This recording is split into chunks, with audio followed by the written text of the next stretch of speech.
Hello team, good morning. आज हम लोग देखने वाले हैं how to transfer PR from manage buyer workload. ठीक है, तो बायर वर्कलोड कैसे ट्रांसफर करते हैं उसका ऑब्जेक्टिव और पर्पज यहाँ पे दिया हुआ है। पहला ऑब्जेक्टिव है वर्कलोड बैलेंसिंग। तो वर्कलोड बैलेंसिंग मतलब क्या होता है कि जो आप सपोज फॉर एग्जांपल आपके पास 3 बायर है, बायर 1, बायर 2 और बायर 3। सपोज अगर बायर 1 के पास जो आइटम कैटेगरी है वो ज़्यादा, वो एसेसरीज की कैटेगरी, मतलब जो फ्रीक्वेंसी बहुत ज़्यादा है, उसकी फ्रीक्वेंसी हर रोज़ उसकी कुछ ना कुछ रिक्विजिशंस आती है।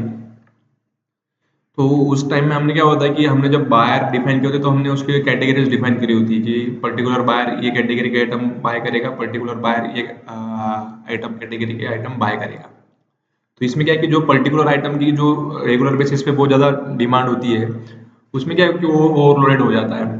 तो उसके अंदर क्या होता है कि बहुत ज़्यादा पीआर खड़ी हो जाती है। तो उसमें उस पर्टिकुलर एरिया के लिए, उस पर्टिकुलर चीज़ के लिए हमको क्या करना है कि हमको बायर वर्कलोड में जाके बायर को, दूसरे बायर को पर्टिकुलर चीज़ें असाइन करनी, ताकि वो वर्कलोड आपका बैलेंसिंग रहे।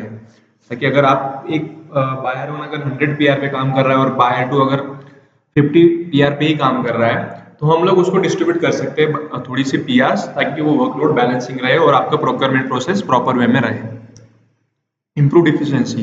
इम्प्रूव इफिशियंसी मतलब क्या है कि अगर आप वर्कलोड बैलेंसिंग करोगे तो आपका इम्प्रूवमेंट और आपकी इफिशियंसी बढ़ेगी।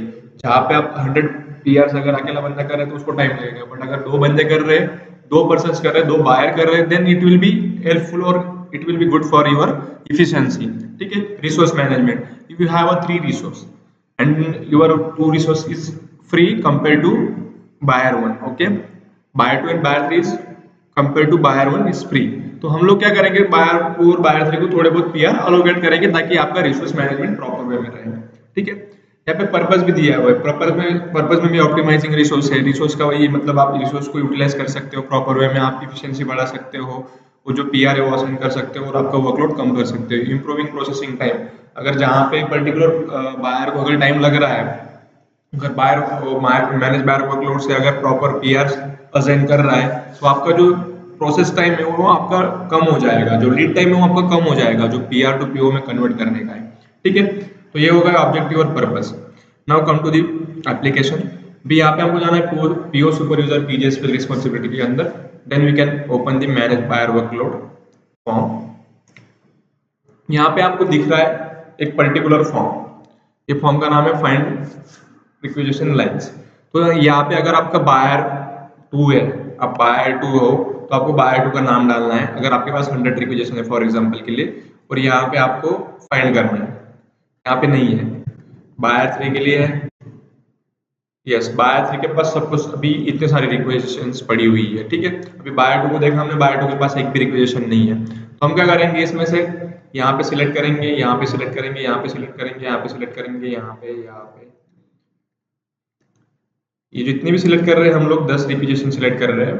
हम लोग क्या करेंगे, इसको बायर 2 को असाइन कर देंगे। तो यहाँ पे हम न्यू बायर लेंगे, बायर 2। ओके, ये बायर 2 को मैंने असाइन कर दिया और सेव करना है इसको। ये मैंने सेव कर दिया। अभी मैं इसको क्लोज करूंगा, वापस से यहाँ पे आऊंगा, बायर टूल फाइंड करूंगा। यू कैन सी यहाँ पे आप देख सकते हो नंबर ऑफ 10 रिकॉर्ड्स आ गए। यहाँ पे आप डाउन साइड में देख सकते हो, तो यहाँ पे आपको पता चलेगा कि नंबर ऑफ 10 रिकॉर्ड्स यहाँ पे इजीली आ गए हैं। तो ये होता है बायर वर्कलोड मैनेज करने का सिस्टम। तो यहाँ पे आप इजीली आपका लोड मैनेज कर सकते हो और आपका एक रिसोर्स का अच्छे से यूटिलाइज कर सकते हो। Thank you.